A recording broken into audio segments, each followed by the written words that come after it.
Usa ka pagtuo, usa ka tingog, usa ka katawhan.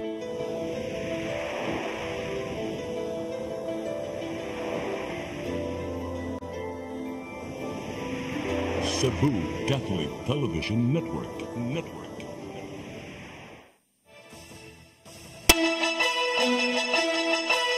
Uluhan sa mga balita sa Sayri 47. Tulo ka mga senatorial candidates gipadadaan og notice sa COMELEC. Ipatangtang ang mga campaign posters. Ikaduhang adlaw sa Senate hearing kabahin sa pagkasikop ni kanhi Presidente Rodrigo Duterte. Halos nagmingaw. Mga responsable sa kamatayon sa 6 anyos nga bata nga natumbahan sa punuan sa Buli sa ibabaw istansya Mandaue, Patubagon. Tungod sa pagpanapat sa kaipon, content creator Boy Tapang gipatakop sa kapulisan. Sugbok, Kabisayan ug Mindanao, Pilipinas ug katawhan kutos maabot sa Sibya sa tibuok kalibutan mayong hapon. Live kita karon sa CCTN Channel 47 ug kini ang tulumanon sa nagunang kasayuran nga angay natong masayran. Sa nga ni Attorney Danica Caballes, ako si Dennis Tabar ug kini ang Sayri 47.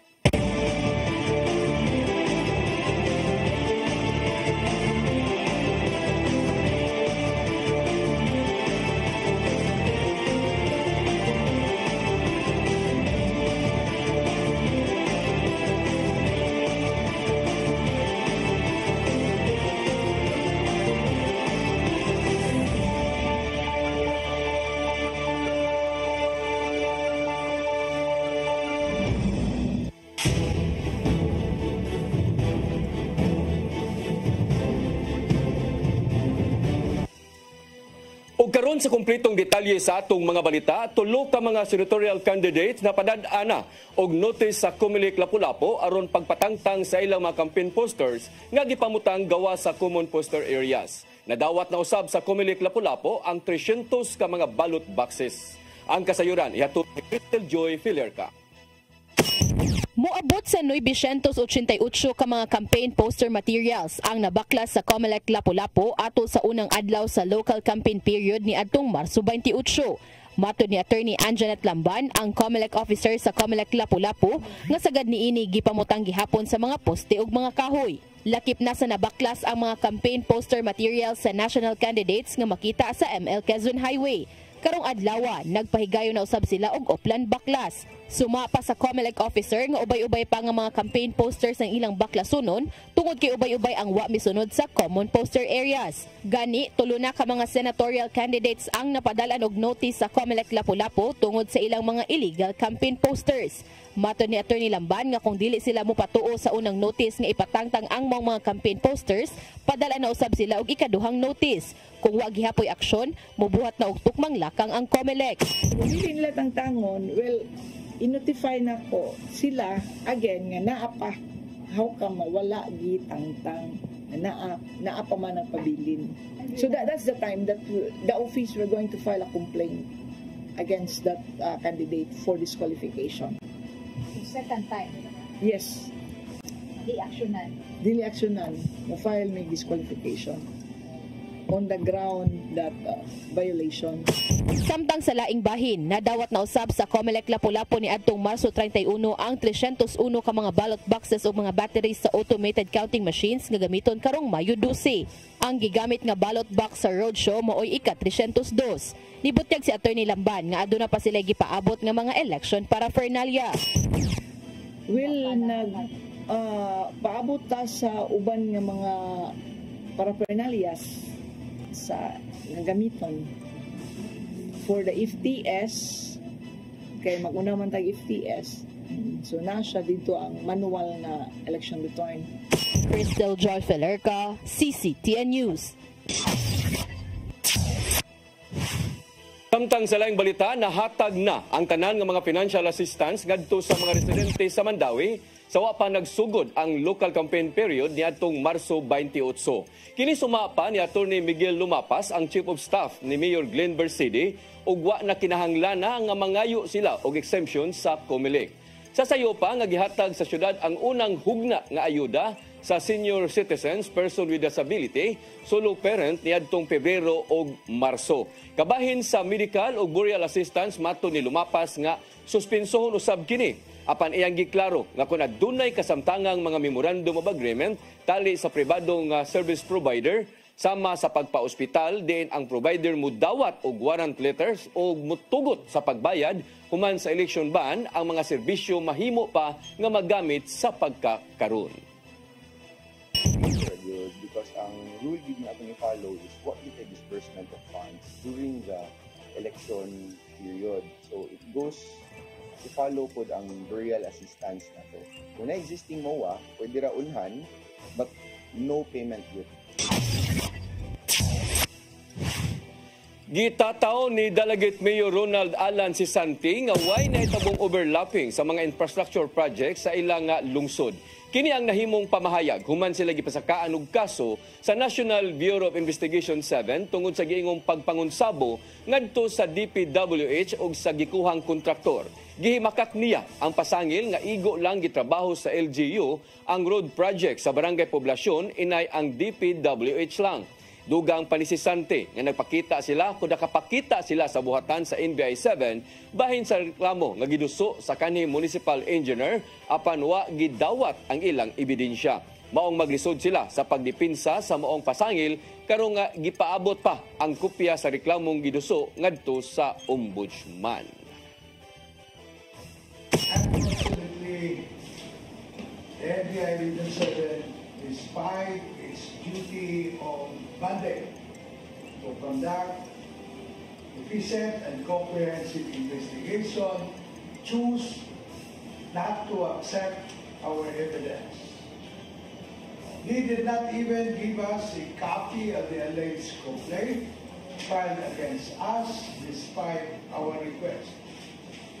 How can we answer a complaint that we do not know of? Gitahasan ni Presidente Ferdinand Bongbong Marcos Jr. ang mga local government units gagahinan og igong pundo ang pagmugna og mga child development centers sa ilang dapit. Atol kini sa pagpinirmahay tali sa Department of Education ingon man sa Department of Budget and Management aron pagpatukod sa maong mga establishmento ngadto sa mga lagyong bahin sa nasod. Matod ni Marcos Jr. nga gikinahanglang tabangan sa mga LGU ang mga batang gagmay aron makasugod na usab sila sa pagkat-on sa mga butang pinaagi sa saktong edukasyon.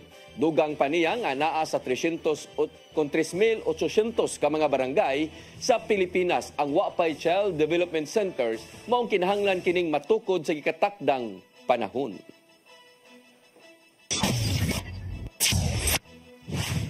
Mga barangay sa dagkong syudad yauhag sa Office of Civil Defense 7 nga magpangandam sa kusog nga linog.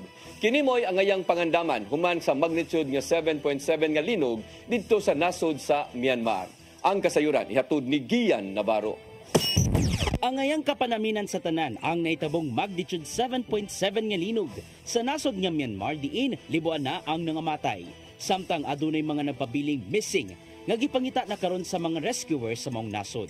Nakita sa Office of Civil Defense 7 nga kinahanglan na mapangandaman ang pagresponde kung ugaling masubli pa ang kusog nga linog dinhi sa rehiyon. Matud sa acting chief sa ilang DRRM division nga si Engineer Vernil Balaba nga kinahanglang mas mapangandaman ang mga barangay sa mga dagkong syudad ang pag-igo sa susamang gikusgon sa linog. Sanglit apil man sa responsibilidad sa mga local DRRMOs ang pagsiguro nga maluwas ang mga residente sa matag kabalayan. Institutionalize na nato sa mga LGU, labi na sa mga city DRRM officer. So it's up to now to the city DRRM officer kung unsa ilang programa on the ground. Nga binasihan sa atong pag-monitor, compliant man po na sila sa atong mga programa o mga training. Katakusang naigo ang Central Visayas sa kusog na linog nga mao ang magnitude 7.2 niadtong 2013 diin daghang istruktura ang naguba. Sukad yana gipatuman sa kagamhanan ang mga pagpangandam sa linog apil na ang ilang simultaneous earthquake drill matag quarter. Nasuta sa OCD7 nga sagad kining gitudlo o gipatuman ngadto sa mga eskwelahan. Maong nakita ni Balaba nga mas mayong ipatuman among matang sa pagpangandam hangtod na sa kabalayan. Kini aron dili mapalabi ang karatol ug mas masiguro ang tumang kaluwasan sa kaugalingon ug sa ubang miyembro sa pamilya. Maigo man ta or dili, once we have the culture of preparedness or culture of awareness, people will no longer be rattled kung palayo si Bakulang maigo ta. Kaya nakaibaw na matagal sa ibuhaton. Ana sa third level of response ang OCD7 human sa mga DRRMO sa matag LGU. Mong gihatagan og lugway sa ahensya ang katawhan nga pagandaman ng kaugalingon sa pagsalbar kung simba ko lang may tabo man ang kusog nga linog. Gian Navarro, CCTN News. Pagpanalipod o pagpalambo pa sa kinabuhi ilawom sa dagat, sentro karon sa ipahigayong Regional Science and Technology and Innovation Week sa DOST 7. Tukion sa tulo ka adlaw nga kalihukan mao ang mga sulirang giatubang sa kadagatan. Ang kasayuran ihatod pagbalik ni Gian Navarro. Gipangandaman sa Department of Science and Technology 7 ang ipahigayong Regional Science, Technology and Innovation Week karong Abril 23 hangtod sa 25. Sentro sa mong kalihukan ang pagpanalipod ug pagpalambo pa sa kinabuhi ilawom sa dagat o ang gitawag nga Blue Economy. Matod sa OIC Director nilang si Dr. Tristan Abando nga adunay wag tuo nga mga kalihukan ang angay ng pahimuslan sa tanan gikan sa mga forums hangtod na sa mga exhibits. Kini ang nakita nilang paagi aron matuki ug masabtan sa kinabag-an ang mga isyung giatubang sa sektor sa pagpanagat. Diyaw sab ipakita ang mga teknolohiya gikan sa managlaing grupo aron mapakita ang sustainability efforts sa mga marine resources. Ato yung i-promote nga kinahanglan nga while we are providing or while getting income diba, from the marine resources, i-provide that sa nato, i-promote sa nato ang gitawag natong alternative livelihood for our fishing communities so that dili sila mag-over-extract sa atong marine resources. At the same time, also calling for other stakeholders to really provide protection. Usa sa mga partners sa mong kalihukan mao ang AFOS Foundation diin aduna sila ipaygayong forum bahin sa mga kaisdaan ug ubang kinabuhi ilawom sa dagat. Hisgutan nila ang mga sulirang giatubang sa mga mananagat diin apilini ang pagpalabi sa illegal fishing. Kay kana siya kay di naman na siya ingon nga karon ra once magubang ato ang kinayahan or the marine resources, what will happen in the future. So kana siya is one of the amo yung gi-highlight sa project to make sure nga we can preserve our marine resources. Kasunod sa DOST 7 nga bisan pa man sa kaabunda sa marine resources, kinahanglang di mapalabi ang pagpahimos sa ubang tao o sektor. Maong kinahanglanon ang mas mayong collaboration uban ng LGU ug laing stakeholders aron mapalig-on pa ang blue economy. Pinaagi sa RSTW 2025. So, tuyo minato sa RSTW kay we need to strike a balance between science, technology, and innovation-driven development and also sustainability of our marine resources o may itong source of income opportunities for Region 7. Navarro, CCTN News. Mosunod, ikaduhang adlaw sa Senate hearing kabahin sa pagkasikop ni kanhi Presidente Rodrigo Duterte, nagmingaw kana og daghan pa mga balita sa pagbalik sa Sayre 47.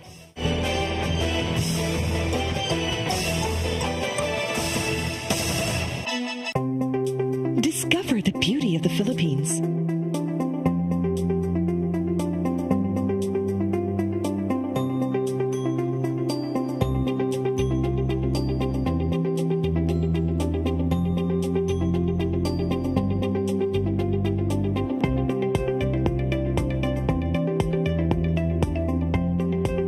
With Philippine Airlines, the country's flag carrier.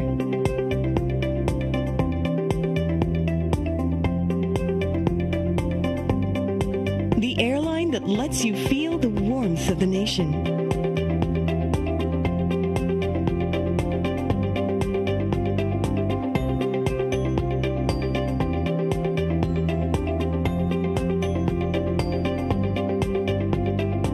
Mabuhay.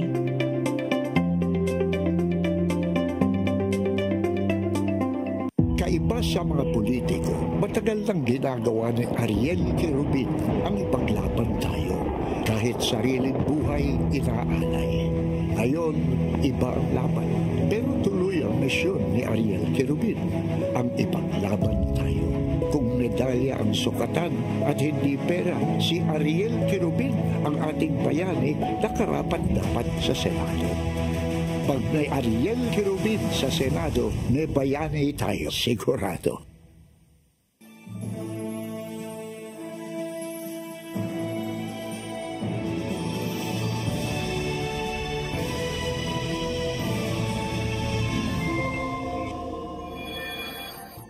Sige, sa to ba? Nagmahay ka nga, nagbinyo ta. Wala akong nagmahay. You want to eat now, madam? Where did you get this? Where? Madam! Sir, give me this one, madam! Let go, Tawa! No, madam, please! Please, I'm lazy, madam!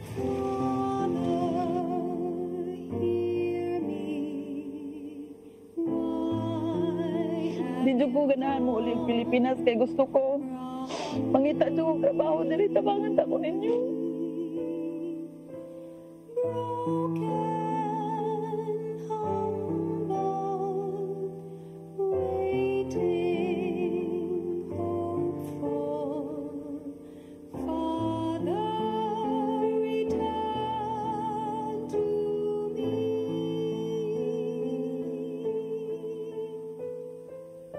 Wash me, my Lord, forgive me my sin.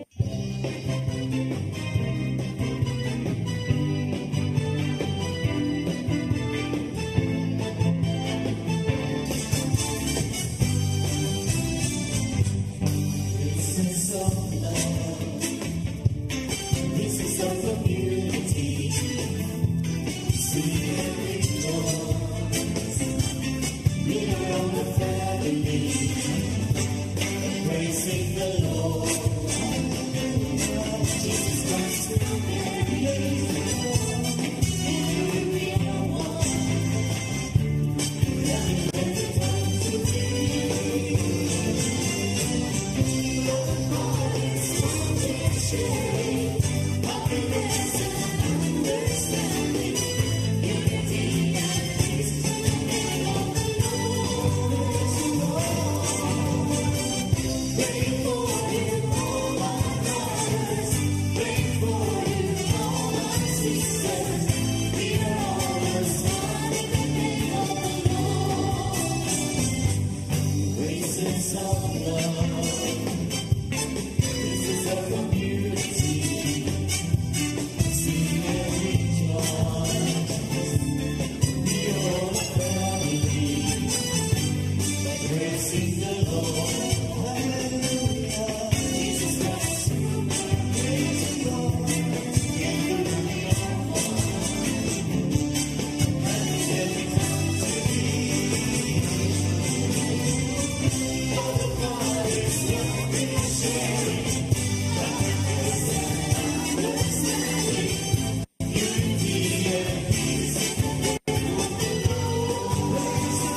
Balik sa atong mga balita, ikaduhang adlaw sa Senate hearing bahin sa pagkasikop kang kanhi Presidente Rodrigo Duterte, halos nagmingaw tungod sa wala pagtambong sa mga gidapit nga bisita. Dudahin noon sa committee chair nilang si Senador Amy Marcos nga naay cover up nga nahitabo. Ang kasayuran ni hatod ni Mary Rose Sagarino. Sa ikaduhang adlaw sa investigasyon sa Senado bahin sa pagkasikop kang kanhi Presidente Rodrigo Duterte, halos nagmingaw na ang palibot. Wala ni tambong ni anang panahuna ang mga opisyal gikan sa Executive Department tungod sa executive privilege nga giluwatan ni Executive Secretary Lucas Bersamin. Daan ang gikumpirmar ni Senador Amy Marcos nga dili makatambong ang maong mga opisyal sa gikatakdang hearing aron unta pagtubag sa mga pangutana bahin sa pagdakop kang Duterte ngadto sa International Criminal Court. Tungod niini wala gikalipay ni Senador Marcos ang pag-absent sa mga cabinet officials bisan pa man og gitahod nila ang executive privilege. Pero ibibigay ko muna ang marami, sabi papakontempt, paano tayo magpapakontempt, walang tao sa kwarto na iko-contempt, paano tayo magsasampina, hindi pa napipirmahan at na ibibigay sa mga nauuko. Nanambong ni anang panahuna ang mga sakop gikan sa Securities and Exchange Commission o akademya. Duda hinuon sa presidential sister nga posibleng adunay cover-up nga nahitabo tungod sa kakuwang sa mga resource persons sa aron pagsuta sa nahimong pagdakop kang Duterte ni atong Marso 11. Kung ang sigaw ng taong bayan para kay dating Pangulo, Presidente Duterte, ay bring him home, ang sigaw ko naman sa ehekutibo, bring them here sa Senado para may testigo tayo at maliwanagan ang mga tao. Napakarami pong tanong. Samtang nagpakita na sa labing unang higayon si Senator Ronald Bato de la Rosa sukad sa pagkasikop kang Duterte sa ICC dinhi sa Pilipinas. Napaglantawan niya nga tungod sa maong panghitabo adunay constitutional crisis. So Madam Chair, I would like to move that we issue subpoena to these government officials to require their presence in the next hearing. Kung meron ka pang gaganaping hearing, dapat masampina ito sila para magkaalaman. Klaruhin natin ito. Usa sa mga gipanglantaw nila mawang pagluwat og supwana ngadto sa cabinet officials aron matud pa mapugo sa pagtambong sa sunod nga hearing sa Senado. Mary Rose Sagarino, CCTN News. Mandawi City Mayor Glenn Bercede mipasalig nga manubag ang mga responsable sa kamatayon sa 6 anyos nga bata sa ibabaw istansya nga natumbahan sa punuan sa Buli. Kini umanwa manumbaling sa suwat hangyo pagputol sa kahoy nga nakahatag og peligro sa kinabuhi. Ang kasayuran hatod ni Mary Rose Sagarino. Gisiguro ni Mandawi City Mayor Glenn Bercede nga adunay manubag sa nahitabong wala pag-aksyon sa suwat nga hangyo pagputol sa Buli sa Sitio Lemon, Barangay Ibabaw Istansya. Matud ni Bercede nga gisugda na ang investigasyon aron sa pagtino kung kinsa ang sadaan sa wala pagtubag sa suwat sa pagputol sa kahoy. Tungod sa walay aksyon, natumba ang daan og nagdahirig na nga Buli, hinungdan sa kamatayon sa 6 anyos nga batang lalaki human madatugan ni atong Martes sa hapon. Nasayran nga ang mga residente ni sumiter og hangyo ngadto sa barangay og Mandawi City Disaster Risk Reduction Management Office ni atong Nobyembre aron ipaputol ang Buli. Apan walay aksyon hangtod human sa aksidente. Gihimugatan ni Bercede nga ang hangyo pagputol sa kahoy nagdaog peligro sa kinabuhi ug kabtangan. Kinahanglan aksyonan gilayon. Hilabi na nga napamatud-an nga adunay gisumiter nga suwat ug nadawat pagyud sa buhatan sa CDRRMO. Pero doon na mag-request. Doon lagi manubag na may request.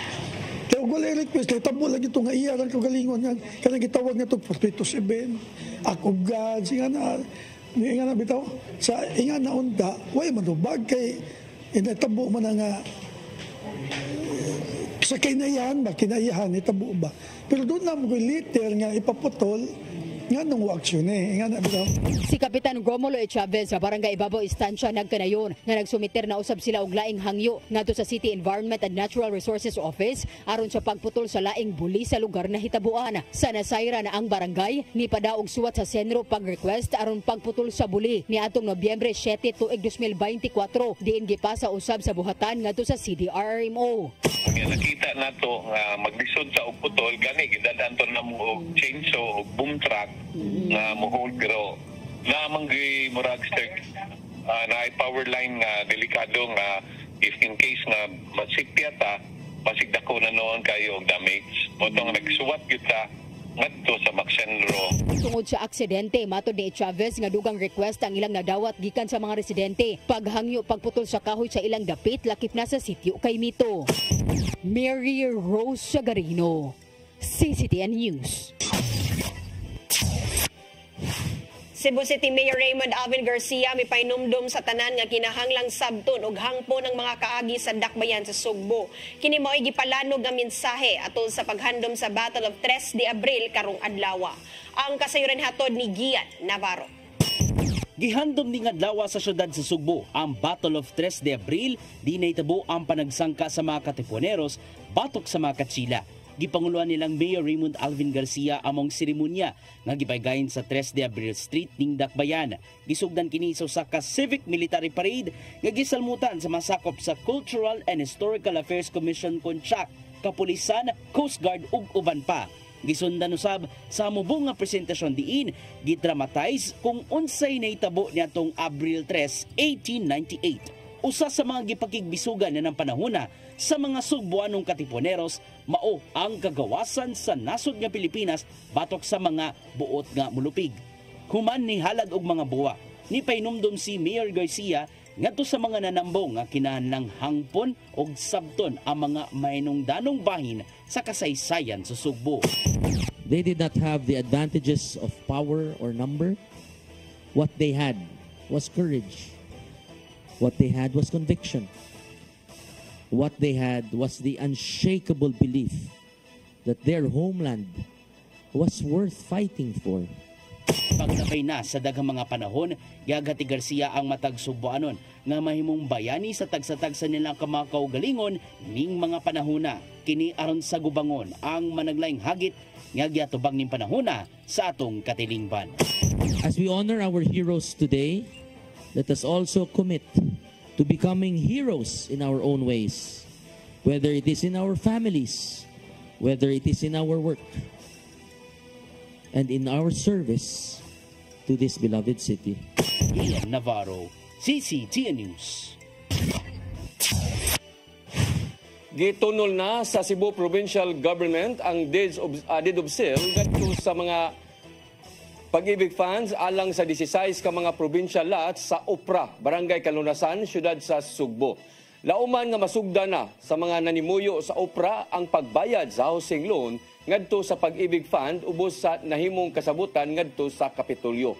Ubos sa gipatumang kaliwaan system, nadawat na sa Kapitolyo ang 22.3 million pesos nga pundo gikan sa Pag-ibig Fund. Mao nga kinahanglang bayran sa mga residente ang ilang gisudlang housing loan nga application di na dunay flexible nga terms hangtod sa 30 ka tuig. Usa ang 16 ka mga luna sa Opra ang sa mga provincial owned lot ubos sa gipatumang 93-1 ordinance. Nagpahigayon ng Mandaue City Police Office og duha ka adlaw nga license to own and possess firearms kon LTOPF one-stop shop caravan ngadto sa City Sports Complex. Ang kalihukan nagtingwa sa pagtabang sa mga nanag-iya og pusil ug mga aplikante nga makatuman sa gikinahanglan nga legal nga proseso ug rekisitos. Kini nagtingwa sa mas responsable nga pagpanag-iya sa armas ug magpabili ng kahapsay ug seguridad sa publiko. Ang caravan nagsuporta usab sa paningkamot sa Philippine National Police batok sa mga loose firearms pinaagi sa pagdasig sa mga nanag-iya sa pusil sa pag-renew silang lisensya ug sa husto nga pagrehistro nga magpalig-on sa kampanya batok sa ilegal nga mga armas.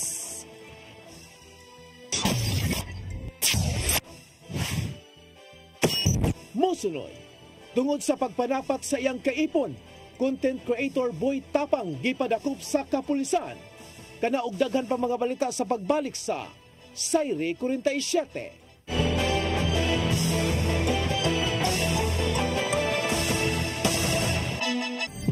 Ito ang programa kung saan magko-collaborate ang ating mga ozone na doctors para ibahagi ang kanilang kaalamang medikal. I believe with all my heart that the Lord is allowing us to understand that He's the one who are extending this life and we have to take care of our body. Yes.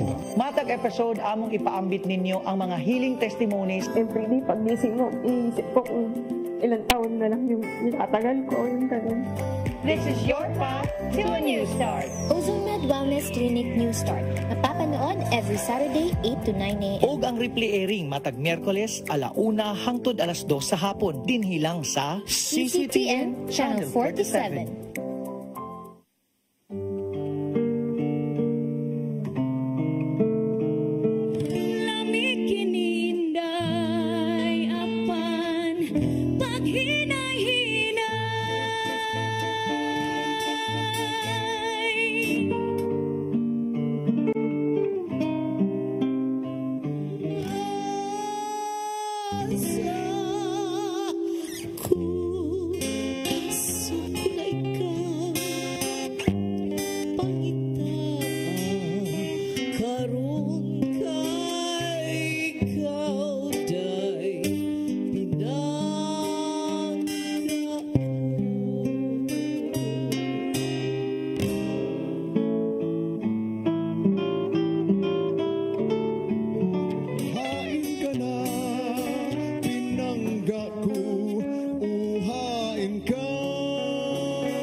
Ben Zubiri, kompositor, artista sa bantawan, pelikula o radyo.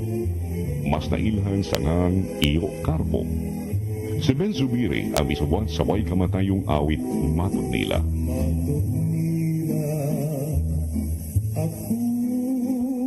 Alang sa uban, ang Matod Nila usa ka cultural anthem sa mga Cebuano.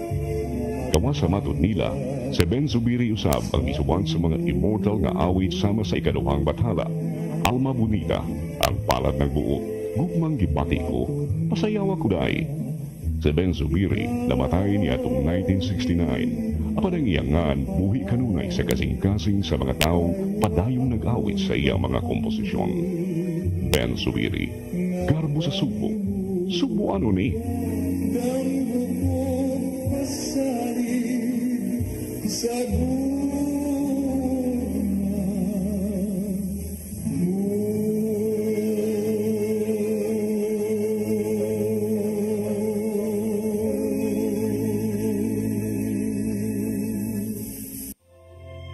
Ang kinabuhi, puno sa hagit. Sumpila ka, Dria! Ay, paginarte! Pagdita ka! Puno sa pangutana. Bata pa gani ka kayo? Nagpuyap-puyap na ka? Kinsa man ang mukhang masakitin ako din ay karoon ng kinsa! Kung si buti mo'y pasabot, Daddy! Puno sa luha. Pagpili pa, ako nga imong anak o kanay imong mga babae. Kasuko. Yung nananado pa. Kaluoy ka ni Papa. Apan bisan mangit-ngit pa ang imong kalibutan, aduna pa'y nagpahiping kahayag. Aduna ka pa'y kasumbungan. Mga lama, hanap na. Dear Tatay, Tunog na unlod na. Nganong wailaing paagi aron masabtan nato ang Biblia. Kinahanglan nga doon natay relasyon kang Hesus. Hangtod sa layan natong panaguban, daghang salamat. Shalom. Tunog na unlod na.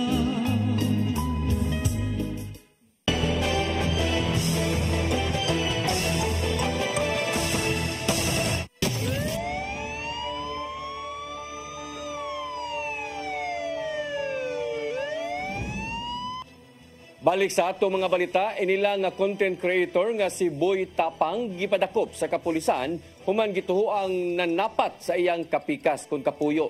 Mi tambang hinuon ang Cebu PNP ngadto sa mga magtiayon nga likayan ang pagkainit nga panaglalis aron dili mapariha sa ginangatan sa dinakpan. Ang kasayuran ihatod ni Gian Navarro.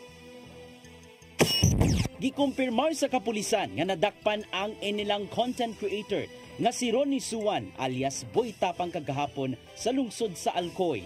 Matud sa report sa Alcoy PNP nga midangop ang kapikas ni Boy Tapang sa ilang buwatan aron pag-report sa nahimong gidangatan. Nasuta sa investigasyon nga nagkainitay ang duha tungod lang sa gigamit nga vape. Hinungdan nga naputo sa bunog sa lawas ang kapikas sa content creator nga dala usab sa maom init nga panaglalis. Sa dihang gikahinabi sa mga tigbalita karong adlaw, giang ko ni Boy Tapang nga nadala siya sa kalagot maong nabuhat niya. Okay na kami, di siya nadala siya sa galit, sobrang galit niya.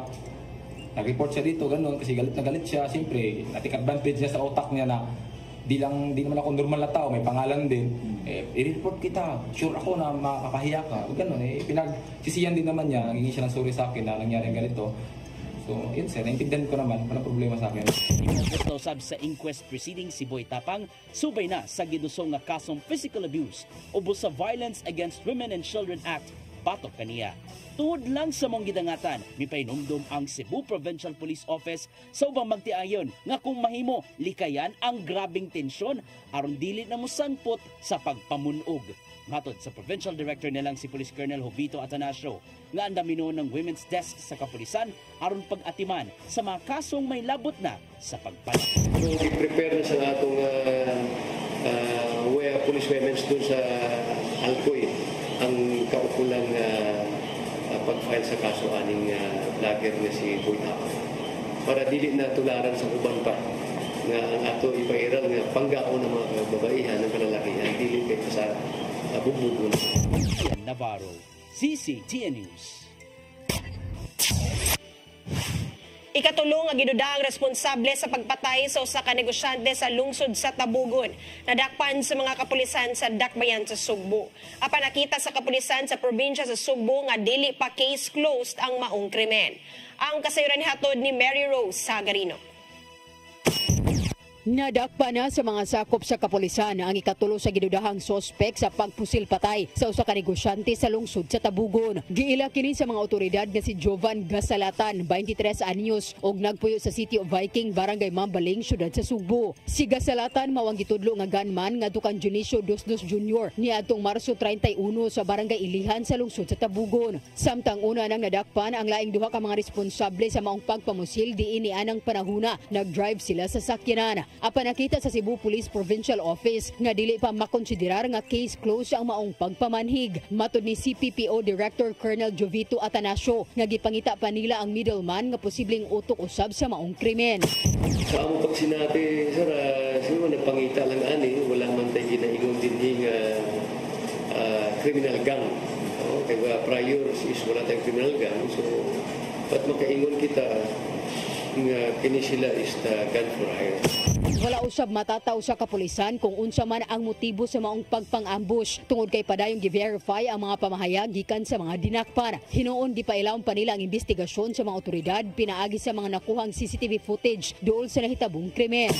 Sir, kung anong development sa motibo ni ini amo dahil ipaabot kita ninyo para at least ano natin sa taong bayan unsa man klaseng motibo, unsa man klaseng higayon nga krimen amo yun acting swiftly na maresolba o ang direksyon na ako din sa amo mga operatiba o sa mga chief of police nato sa Sitbit lungsod o syudad, city municipal police stations nga sila mahingpiton o hugot yun nga matidud-anon sa ilang serbisyo.